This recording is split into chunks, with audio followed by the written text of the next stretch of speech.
अखिलेश यादव ने कहा उस दिन प्रेस कॉन्फ्रेंस करके कहा कि हम नेताजी के सपनों को पूरा करेंगे। अब मायावती आई बात सुन ली, कहीं हम गेस्ट हाउस नहीं जाएंगे।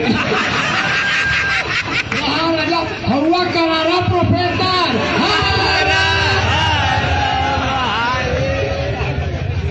तो मायावती कह रही है चचा बाप ने कपड़े फाड़े बेटे से चुदवाएंगे, यूपी में इस बार दलित वे अहिर से गांड मराएंगे। यूपी में इस बार दलित वे अहिर से गांड मराएंगे। ठीक है। और शिवपाल चचा क्या कह रहे हैं? साथियों, सादर नमो बुद्धाय, जय भीम। हम बहुजन मिशन गायिका सपना बौद्ध, गाजीपुर यूपी से। साथियों, सोशल मीडिया पर अभी एक खत्म नहीं हुआ तब तक एक और लड़का आ गया। एक कहावत है गांव में कि कुत्ते का पूंछ कभी सीधा नहीं हो सकता, उसी का प्रमाण ये दे रहा है लड़का जिसका नाम है क्रिस यादव। और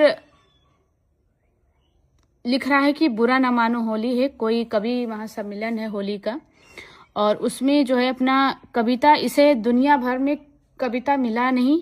इसने बहन जी को गाली देकर और होली जोड़कर इसने बहन जी को गाली दिया, और गाली ऐसा दिया है जिसको मैं आप सबको बता भी नहीं सकती किस तरह वो गाली दिया है। साथियों, आप लोग सुनिए इसको और फिर आप निर्णय लीजिए कि इसके खिलाफ क्या करना चाहिए। मुझे तो लगता है कि इसे जेल होनी चाहिए, क्योंकि इसने इस तरीके से गाली दिया है ना कि मैं आपको नहीं बता सकती। प्लीज आप लोग वीडियो देखिए।